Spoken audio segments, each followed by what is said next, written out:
Thank you, and thank you, Marnie, for your eloquent words. I have very seldom been introduced with so much style.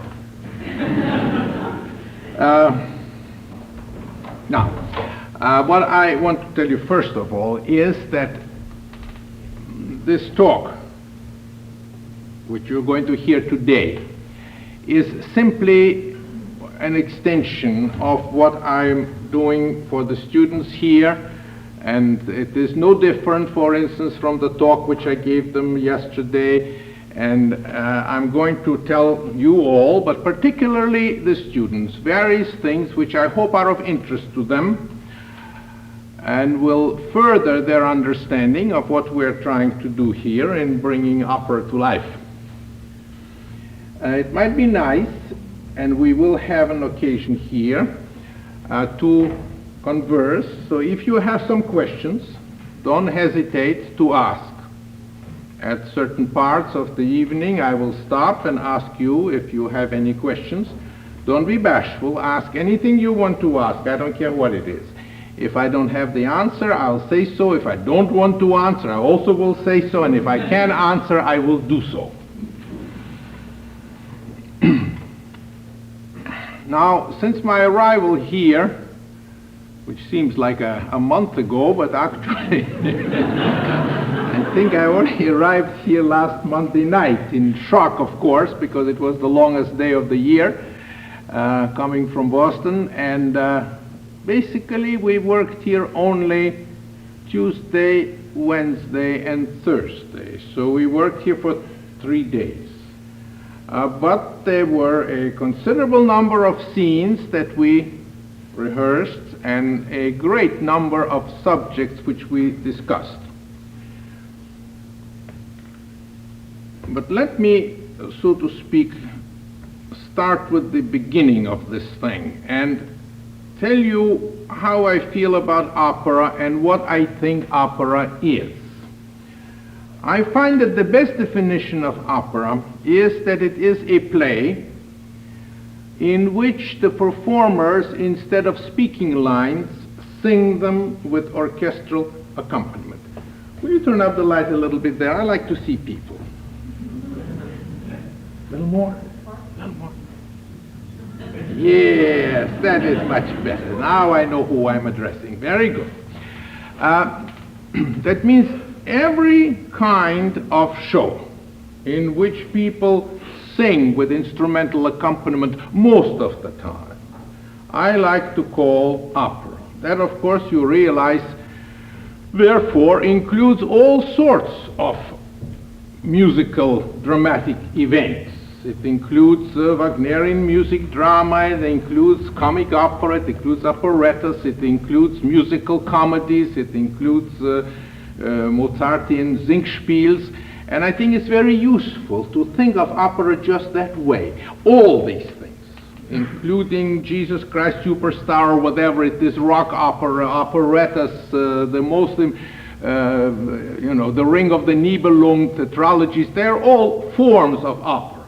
They have different names, but basically what they are is singing most of the time, some speaking here and there in various forms of opera, singing with instrumental accompaniment. That involves a great difficulty because singing and music add very great problems to the theater. But nevertheless, basically, we are dealing with actors who act out roles. That means that they are not performers, but they are people who have to transform themselves into characters. And they have to convey to the audience the story and the thoughts and emotions of the characters they portray. That's all an actor really does. He conveys, he communicates to the audience his character, what is ailing his character, what is concerning him. And in opera, this is particularly difficult because, ideally speaking, And it is possible to accomplish to some extent, and sometimes to a full extent. The singing actor should have no thoughts and no emotions, except those of his character. This, as you all know who have tried to do it, is extremely difficult because, and I think I mentioned that already in the last 3 days, a singer has to control 3 very difficult techniques: the technique of vocal production, the technique of music, and the technique of stage movement. All 3 very complicated, very nasty skills. You know how long it takes to learn how to sing and how much it involves of every kind of subtlety. You have to be born with vocal equipment. You have to develop it. You have to train it. Then there is the problem of musicianship, which of course also, as you know, is a very pesky and long-winded proposition, which is particularly difficult for singers. And I think it's very important for instrumentalists to realize that the singer, musically speaking, is working at an enormous disadvantage as compared with instrumentalists. First of all, he always has to memorize what he sings, which is not true, let's say, of orchestral musicians or chamber music players. So the memory alone is involved. Then, most instrumentalists, when they perform, are very close to their partners. You have a string quartet, they all sit close together, they can hear each other very closely. Pianist plays with them, orchestra, you can hear each other. Singer, almost always, is at a disadvantage spatially. The orchestra is somewhere there, and the orchestra plays softly, the singer sometimes can't hear it well, or the singers may be on a different part of the stage. Also, I mean, let's confess, a singer makes a lot of noise in his head when he sings. And when he sings very loud, it is that much more difficult for him to hear what other people are doing. All this involves, that's true, all this involves a very highly specialized musicianship of a very high order. It is actually more difficult to be a musician in opera than a musician in any other field. Stage movement is a very difficult problem. Musicianship is a difficult problem. Singing is a different problem. And then on top of all this, you're supposed to tell to the singer, no, you mustn't concentrate on singing. You must not concentrate on music. You must not concentrate on stage behavior. If you please, just think the thoughts of the character and feel the emotions of the character. It seems like an impossible demand. It is made possible only through the fact that we work so carefully and so hard with the singers in trying to automatize as much of this as possible. They take voice lessons so that they can sing without thinking of singing. They take countless coaching and rehearsal so the music becomes automatic. We go over the stage movement dozens and dozens of times until they remember it so well they don't have to think about it. And after this has all been combined and grooved, then they start getting into character and adding their own personal charm to what they have learned. It is a fascinating process. Actually, it is a very interesting thing for the teacher, because at first he builds himself robots. At first the singer is purely a puppet. He has been taught words and music and movement and acting and this, and he moves around, you know, Mr. Goldovsky told me to go here, Mr. Goldovsky told me to go there, and all this has to be combined somewhere, and for quite a while it is inhuman.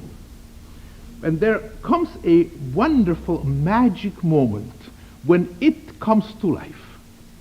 And nothing is more wonderful for the teacher, for the stage director, for the conductor, for the pianist, then this usually just happens at some rehearsal, and you say, oh, there they are.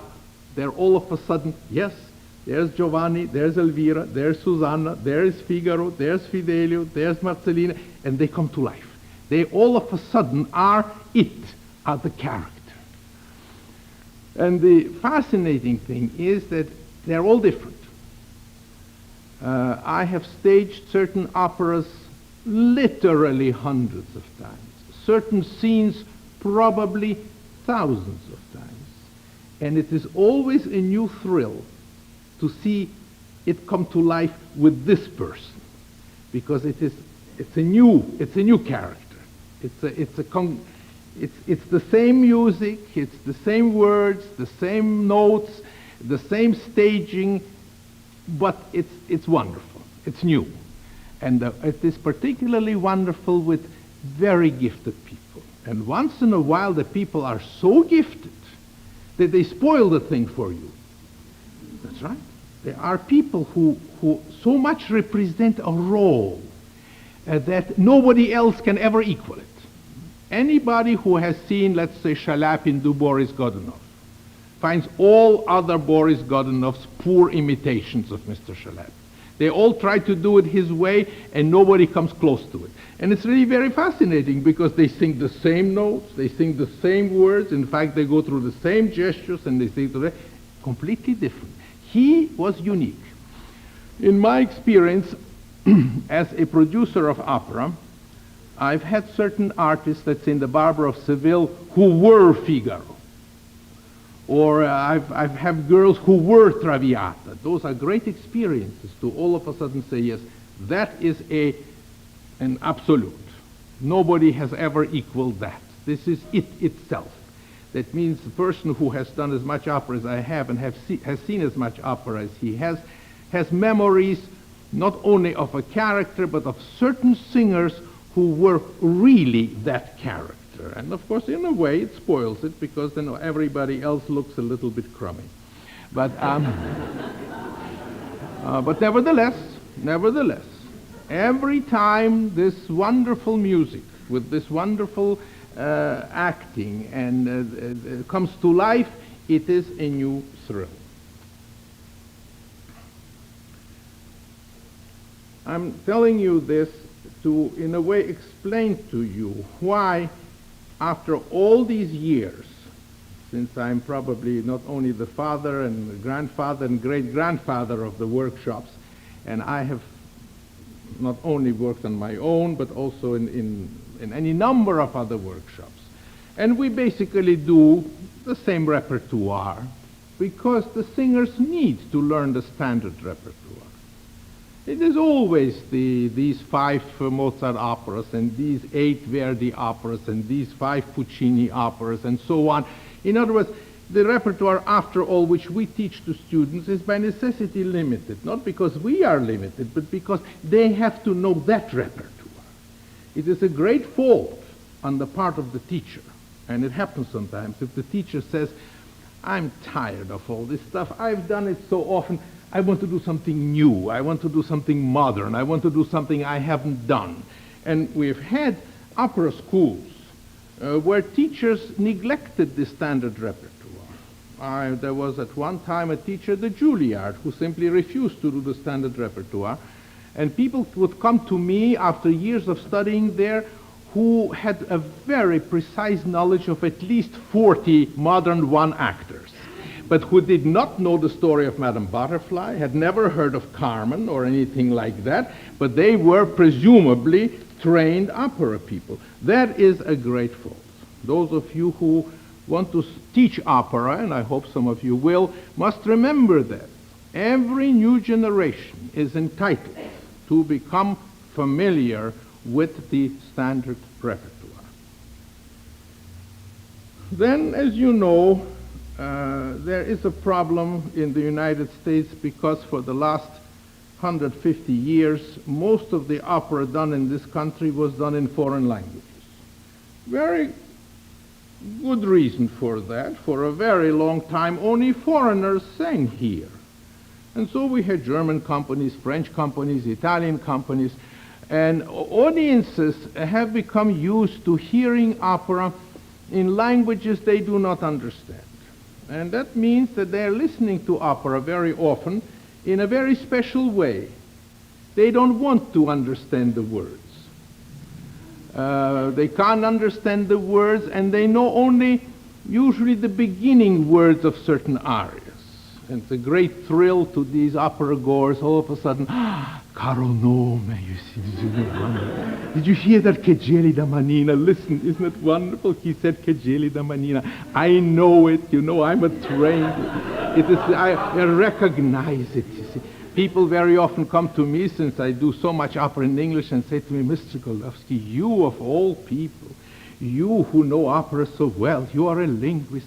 How can you tolerate not to hear caro nome? It is so beautiful. I say, all right, if it is so beautiful, tell me what are the next two words after that. Nobody knows. Nobody. Che gelida manina, what are the next two words? Nobody knows.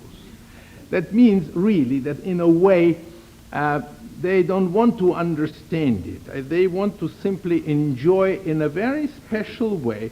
And I'm not being in any way critical or cynical about it. I can understand that people who have been trained that way like it that way. It's a question of habit. They are very annoyed if all of a sudden they also have to listen to words. If you do it for them in English, they are all of a sudden have to carry a new burden. Now, what is this? My goodness, they say, I can't listen to the music. There's some words interfering.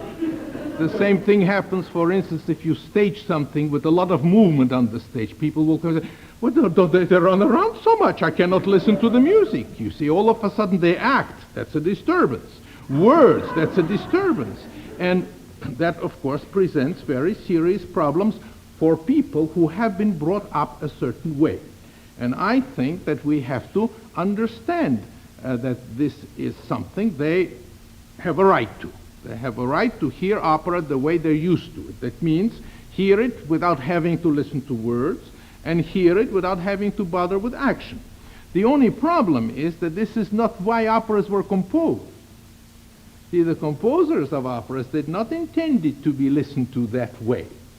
They went to a great deal of trouble to give a special nuance, special details to this word and that word, and to be sure that the actions are important. Wagner actually said that the action is more important than the music. And if people are not going to act certain music, then it's better to omit this music. And there are occasions in his life, we know, where he cut certain music out and omitted it because he couldn't get the people to act it out. He would rather not have the music at all, unless the action was there to justify the music. And it may be of interest to you that, that actually everything that we do, everything that I do, corresponds almost exactly to Wagner's ideas of opera production. There were two great influences in my life as a producer of opera. One was Wagner, who really knew exactly what he wanted and wrote about it in great detail and wanted his operas acted out with great precision. And the other one was Gustav Mahler, who also, in the years when he was opera director in Vienna, of course it was before my time, but I read a great deal about it, was a great opera producer and a great opera stage director. Now, having studied the career of these two men, I realized that they could not possibly achieve what they wanted to achieve for a very interesting reason. Namely, they did not work with singers who either could or wanted to do it their way. They depended entirely on singers who were trained in a different way. And they ruined them. Mahler was actually kicked out of Vienna eventually by the singers who simply couldn't take it, because he wanted them to do something that they neither wanted to do nor could do. And I realized already as a young man that the only way that I could ever get opera performed the way I wanted performed is by training singers. I had to simply create a great number, a reservoir of people who could do what I wanted them to do and wanted to do what I wanted them to do. And isn't it true that is exactly what we're getting now here? Isn't it that I'm training you to do it the way I want it done, and I make you like it, right? Make it like you enjoy because you have no preconceptions. But do you realize that if I am to work with world famous singers, they resent it. They say to me, why should I bother? You want me to do all these difficult things? I don't need to. I'm famous doing what I do. Why should I all of a sudden go to all this trouble? I don't need it. And the important thing that I want you to understand, youngsters, is this, that if people don't want to do it that way, they make it look terrible. And they make an idiot out of you. You see, in order to have opera well performed, everybody must want to cooperate. For instance, says, you know it, I don't want you to look at me. Right? We make a big deal about it. Don't look at me when I play the piano. And in my company, they are forbidden to look at the conductor. Forbidden. There are no exceptions. If I catch some new person to look at the conductor, even accidentally, even accidentally, I stop the rehearsal. And I look at him and I say, I'm warning you. Next time I catch your eye, this will cost you $10. Because actually you can only get it through money, you know. But this, that means making sure that people can sing music with absolute accuracy without watching the conductor is not something that just happens. You have to train people how to do it. And since I haven't discussed it with the singers, in the last 3 days I was here, I want to explain to you the principle behind it. Ensemble, the ability to sing together with the pianist, with the orchestra, with each other, depends entirely on the fact that music is so constructed that there are always beats present. Every music you have has beats. And these beats that are, as a rule, evenly spaced, at least for a while until the spacing changes, are indicated in some way. They can be indicated to the eye, they can be indicated to the ear. Now, people who want you to watch the conductor want you to watch the beat as it is indicated by the button for the eye. Let me show you how it works. The conductor, in fact, tells you this. At the lowest point of my arm, here is the moment of the beat. All right? Now, we're going to set it up now. Will you please, all of you, say the syllable ta at the time when it is at the lowest point of my arm.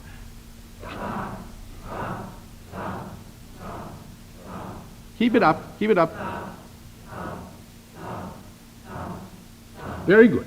That means once the even beat is established, you notice, you can continue it without it. You see, that's very important to understand. Even beats simply run on.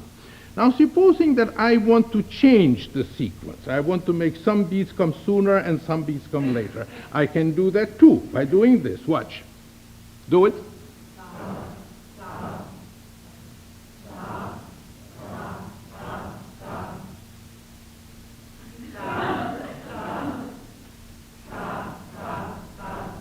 You see, I had no trouble at all.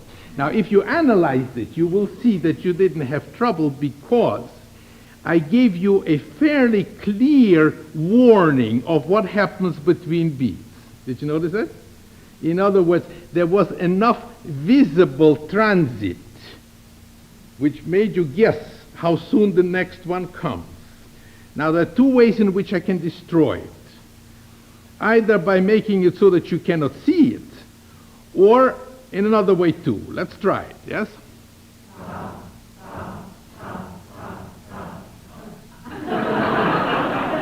Or I can do this, watch.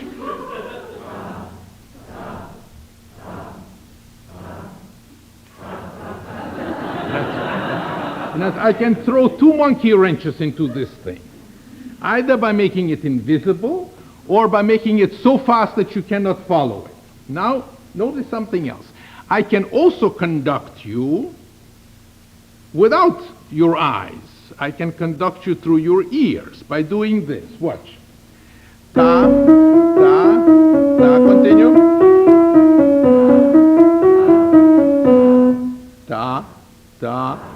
ta, ta. In other words, I established an even beat, and it ran after that. Now look what I'm going to do. I'm going to change the sequence for you. Try it. Ta.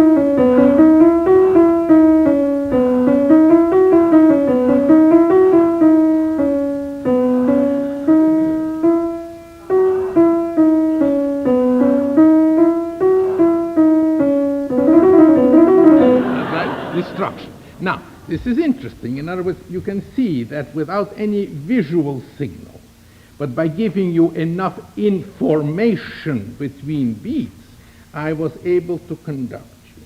This is what we do, whether you know it or not. When I play the piano for you and you sing, or when I conduct the orchestra for you and you sing, you get this kind of information. And the rule is very simple. The more notes there are between beats, the more information there is conveyed. Long notes alone don't convey information, but many little notes between beats convey a lot of information, so that we always direct the attention of the singer to those lines in the music that convey a lot of information. Because we think of music as being divided into a grid. And the voice that carries the most information is called the grid master. And singers are taught to listen for cues to the grid master voice, to the voice that has the maximum information. And as we work together, whenever there is a problem of ensemble, you will notice that I will draw your attention to that so that you can listen to that voice, either on the stage or on the piano, or if there were an orchestra, in the orchestra, that carries the information for you. And everybody is taught to listen to that cue. If that is done consistently, then the singers learn what to listen to, and there's no problem about ensemble. There are other tricks which must be done, namely, normally singers on the stage have difficulties hearing the orchestra when it plays very softly. And there's a way to help that along. For instance, in all my companies, even when we only rehearse, I always have a microphone in the orchestra and 2 speakers on stage. So no matter how softly we play in the orchestra, on the stage you always hear it fairly clearly. In other words, we're being sensible about it. We are making it easier to work this right. And all the conductors are trained to listen to the singer, who also gives information to the conductor. And the singer is trained to listen to the orchestra, which also gives information. And this is known as feedback. We constantly feed information to each other, and we very seldom have difficulties with ensemble. You may have noticed here that I practically never correct you, right? I always direct you by playing the piano, because I know how this is done, and after a while I have to play very little, because you have already been trained what to listen to. And so it is possible to train companies as a matter of absolute routine without ever having to watch the conductor. The advantage there is that the singers then can look at each other, which is a great rarity in opera. You see performance after performance after performance where nobody ever looks at each other, you know. They sometimes even look in the same direction, but they don't look at the singer. The singer stands here, but God forbid they should look at him. They look at him there, or this way. Fight this, darling, I love you. I'm going to kill you. These outrageous things that happen. But I want to warn you. I want to warn you. If a conductor does not want this to work, it will not work. You have to have conductors who want this to work. Unfortunately, many conductors think that the operas are written about them. And no. In a way, let me explain to you what I mean. I don't want you to think that I'm being either critical or cynical or silly about this. It really works this way. In symphonic music, the situation is completely different. The conductor is there. Every single instrumentalist can watch him all the time. That means that a symphonic conductor can really make small changes of tempo, of dynamics, of expression, of phrasing during the performance. He not only rehearses certain things, but he has the privilege of changing things if he wants to. He can hold the fermata as long as he feels this evening because everybody's watching him, and now comes the next moment. In opera, if he insists on controlling these things during the performance, he kills opera because singers have to watch him. There's no other way of doing it. We feel that even in things like fermatas, where there is no information at all, there is possible to make certain devices to permit a perfect ensemble, sometimes the simplest possible devices. Let me give you one of my favorite examples. In the last act of Mozart's The Marriage of Figaro, there's a moment where Figaro thinks he has caught his wife in an adulterous situation, and actually it is Susanna, but she's dressed as the countess, and everybody says, forgive her, forgive her, forgive her, forgive her, and he says, no, no, no, no, no, no.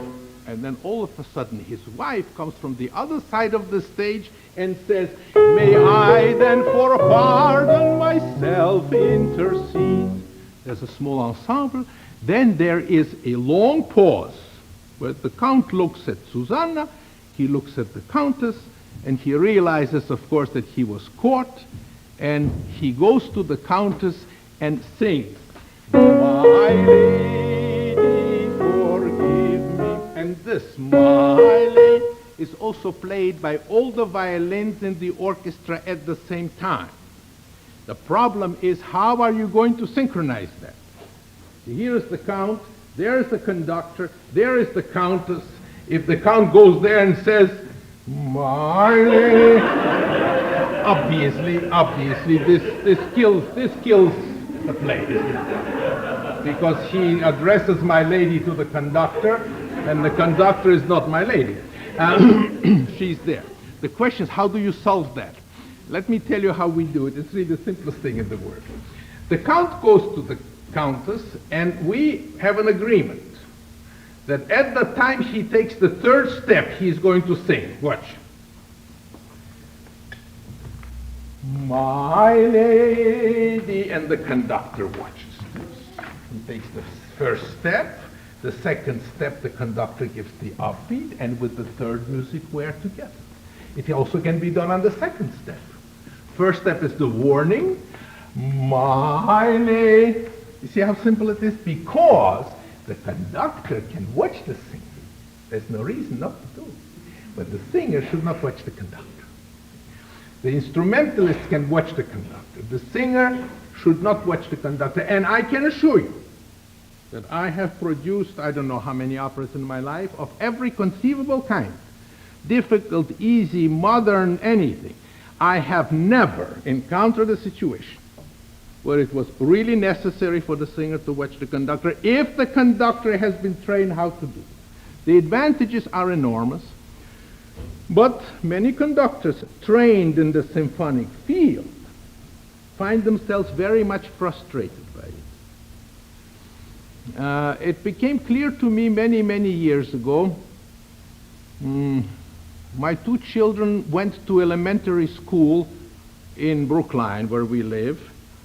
And when they were, I think, 9 or 11 years old, a play was put on. And we parents were told to go to the play. And we sat there watching the people. And I noticed that the kids who were acting a little play constantly were watching something over there. And I looked, and there was their teacher, a lady who went like this.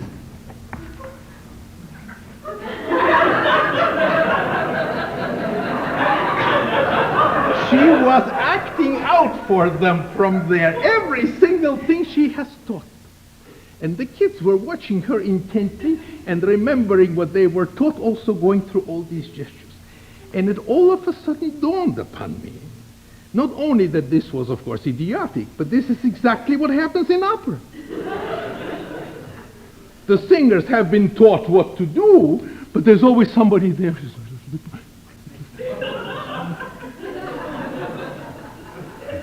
The same sort of idiocy happens there. What's the matter with you? Teach it to them in rehearsals, and then they will do it right in performance. No, he doesn't want that. He wants to keep in control. He wants to control the length of every fermato, of every crescendo, of every diminuendo. And what happens? He kills the form of art. He kills it. The interesting thing, really is that what he wants is not necessarily bad. He's a good musician. He wants the crescendo, he wants diminuendo, he wants pianissimo. What he wants is right. But by insisting that this is the most important thing, he kills every other aspect of the art. You see, opera is very peculiar. It is very vulnerable.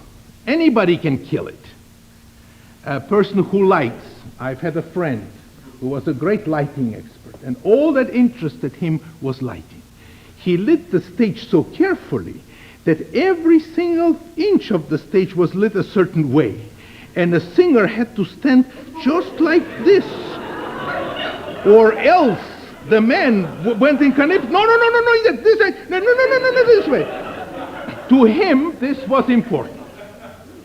I've had friends who insisted at the length of the train in an opera, let's say in Traviata, has to be, or in Tosca, has to be that long.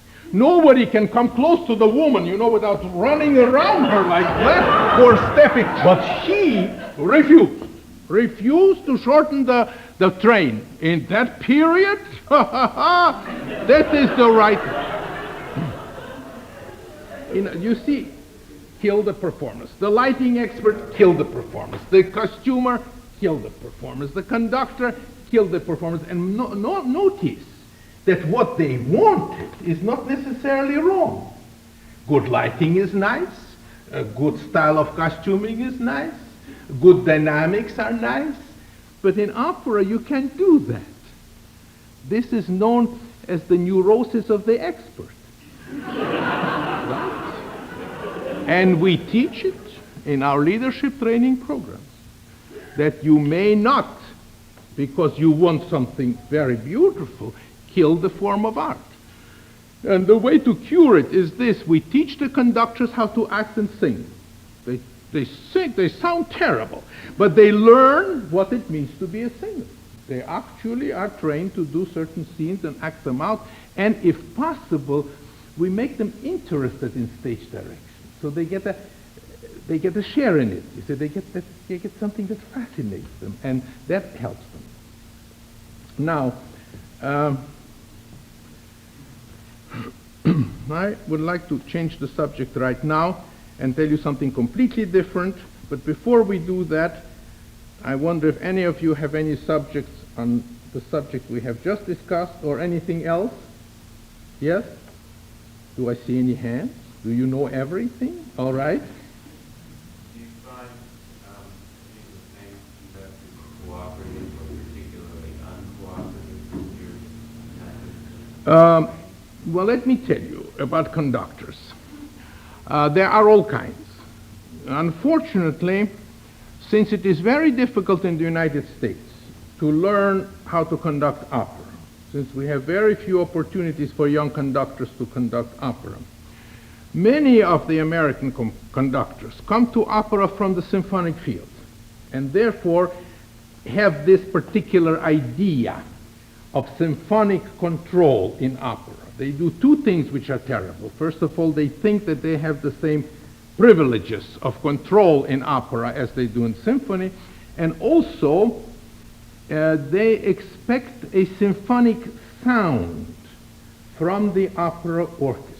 And this has been a terrible grievance for us, because they drown out singers like nothing, not because they want to do it. It's because they're used to a certain type of sound, a so that orchestras, instead of playing very often what we call an accompaniment dynamics, accompaniment sound, play very powerful orchestral symphonic sound, which is very terrible. Right now, I went a couple of times to hear The Ring in New York, and I walked out on several performances. I wouldn't listen to it. I couldn't hear the singers. And I simply will not go to an opera if I can't hear the singers. The orchestra blasted all over the place, without pity, without any understanding, and the good singers had to force, and very often people who could sing beautifully, yelled and forced their voices and sounded ugly. For this, the conductors are to blame. See, that they simply don't understand that clarity is so important that they simply have to be responsible for hearing the singers clearly. It is a great tragedy that we don't have more conductors who understand these two problems. The fact that they have to create an understanding with singers, and the singers have to be given the right to sing without watching conductors, and also this balance is very bad with conductors today. And I think it all comes from the fact that they haven't had enough training as opera conductors, but are symphonic conductors. Anybody? Yes?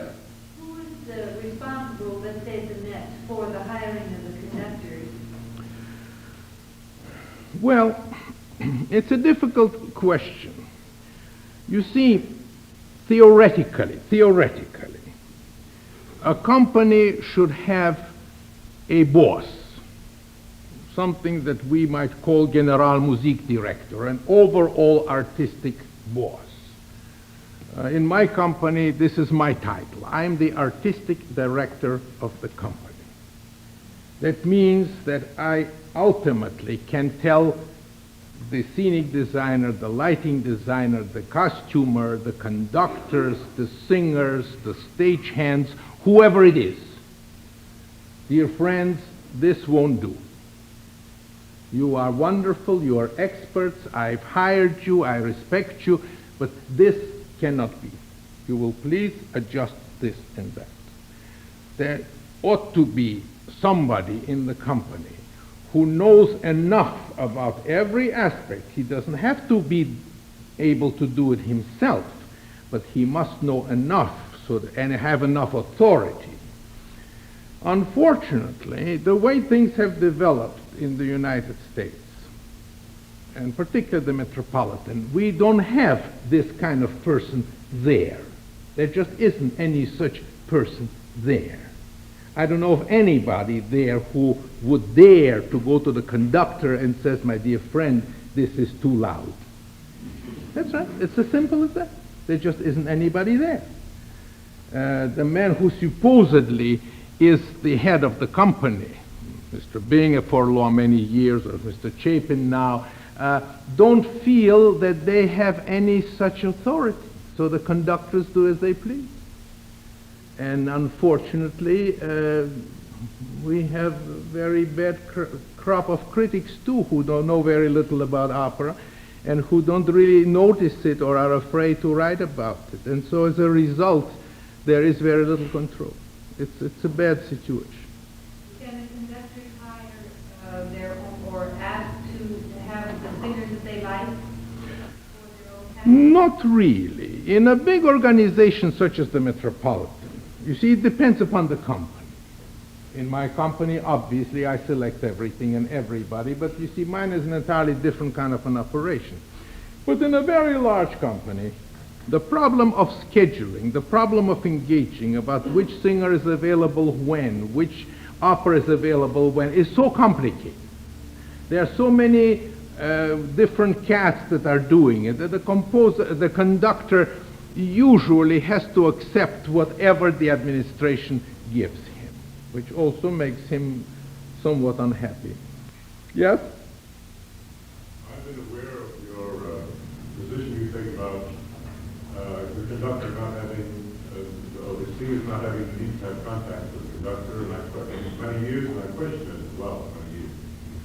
I think that your reference to the singer who to the count, who walks to the countess and looks at the conductor, as he said, my lady, forgive me, refers rather to school of opera singers that has been passed by a younger generation of singers that has come up. Notably, that represented by the New York City Opera Company. And I was a member of that company for a number of years. And I think we took pride in avoiding some of the cliche operatic powerful things that you were expressing. I think with some success, not altogether. I think among the many things that a singer has to learn, such as you were describing, one of the things is how to relate to the person on stage and how to be looking at the person on stage, at the same time developing a technique for having one corner of the eye in contact with the conductor. Yes, I know. You're describing peripheral vision. Let me answer you in a few words. First of all, you're absolutely right that we have a number of companies. It is another story if you have a repertoire company, like the Metropolitan or City Center, which every day performs a different opera. You know what I mean? Then this kind of training, this kind of preparation, this kind of rehearsal becomes difficult. And people have to have prompters, and different singers come in, sometimes unprepared. Different conductors may come in. All of a sudden, a different conductor is there who doesn't do it exactly the way this conductor does. Singers change. And under these conditions of great uncertainty about who is conducting and who is singing, obviously the best method cannot be used. What I preach theoretically, and which I do in my company as a matter of absolute requirements, and what I teach to my students as matters of absolute requirements, are the things I consider the best procedures. Now, they are not always possible. They are not always possible. And what I tell all my students is this: if you cannot do it under ideal conditions, with ideal people, don't even try. If the conductor cannot be relied upon to give you exactly the same tempo in a performance as he did in the rehearsal, watch him, watch him. By all means, watch him. In other words, there is, I think, at least I feel, that it is important to establish certain desiderata, certain absolute ideals. This is the best way. But this best way is possible only if you have enough rehearsals, if you have just the right people on stage, if you have just the right people in the orchestra, if you have just the right people conducting, if you have just the right people stage directing. If these conditions don't exist, if it's different, if every day you do a different opera and therefore you are not that sure of yourself, by all means, use every method available. Stare at the conductor, look at him peripherally, do anything that is necessary to give a decent performance. I'm not silly about that. I realize, of course, that ideal conditions occur rarely, but for young people, and this is what I'm doing here with these young people, I want them to know what I consider to be the best way of doing things. And I warn them that it will be only rarely that they will have the possibility of doing it that way, but at least they should know what that way is. One shouldn't train them in bad traditions, in poor procedures, because everybody does it that way. There's one thing I can promise you, youngsters. If you can do it my way, you will be able to do it any place in the world under any conditions. Because this is the hardest way of doing it. The other way, watch the conductor. One more question? Yes? Do you have any solution in the ideal world of your dreams of how to train or help the critic who doesn't know how to listen to voices or what he hears? Yes, there is a very simple way. There's a very simple way, I assure you. The way is not to read it.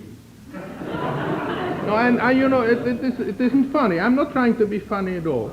You see, we misunderstand the critic's function. The critic is there primarily to write entertainingly and to please his city editor.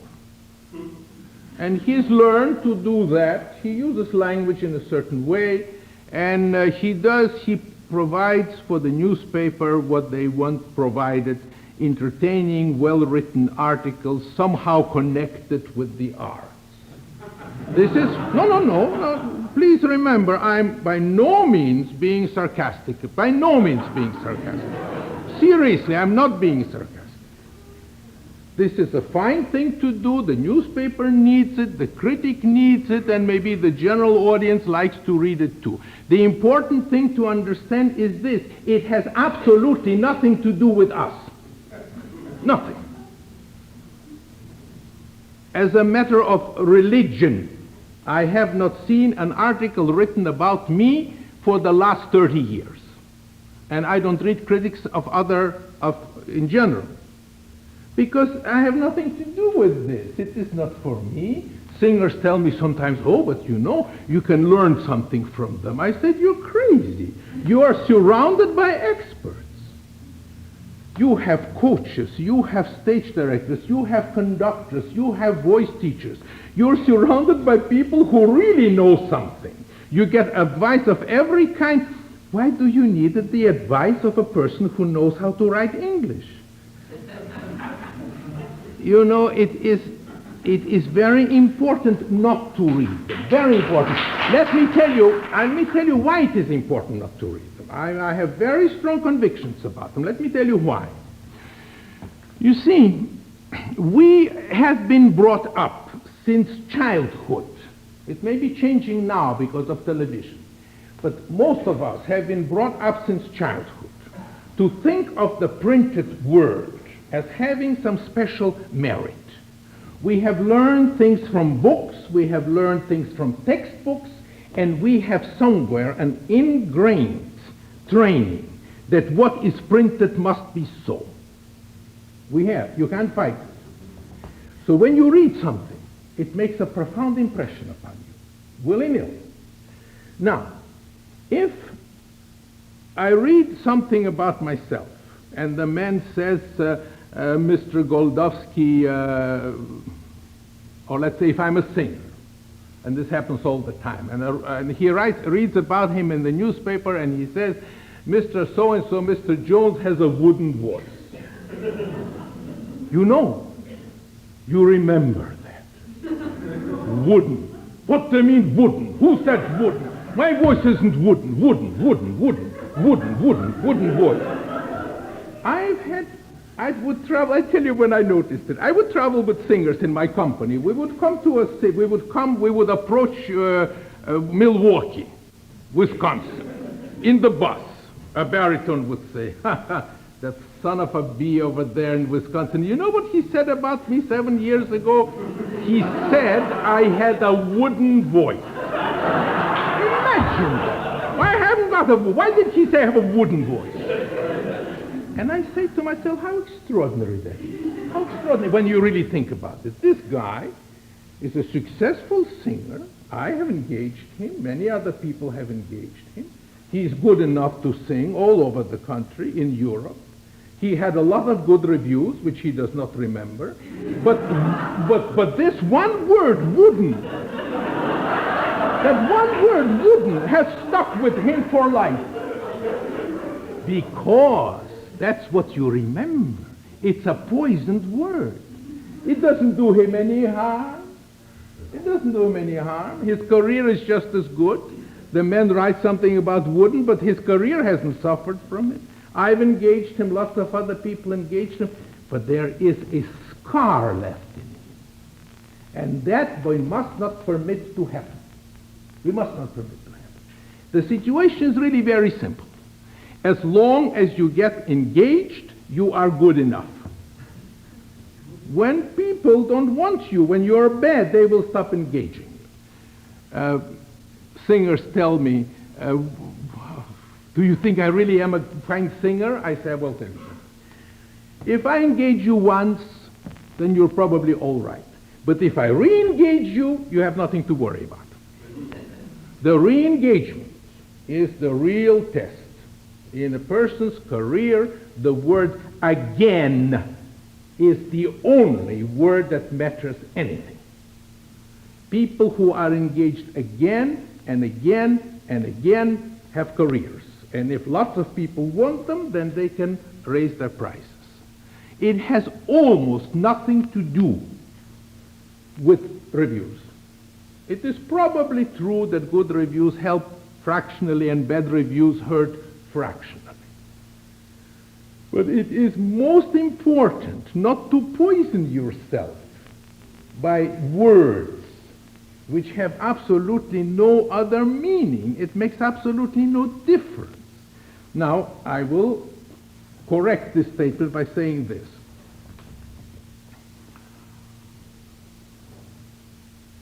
In my world, it makes absolutely no difference. Let us say, for the sake of argument, that I get a terrible review in Seattle. So bad, that people here will never engage me. It is theoretically possible. So what? Big deal. My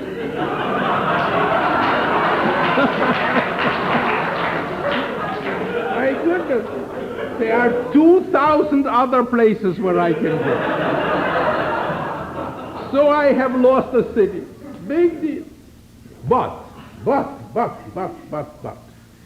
if I'm a conductor of the Seattle Symphony Orchestra, let us say, and I have to conduct here every week, and somebody every week says that I stink, that's right, eventually I will lose this job. And this is not as easy as for me to say, so what? Because then the guy has to get another job. In other words, people who live in a city can be greatly hurt by very poor reviews in that city. And we know in Chicago and other places that conductors who have done very well in other places had to leave the city.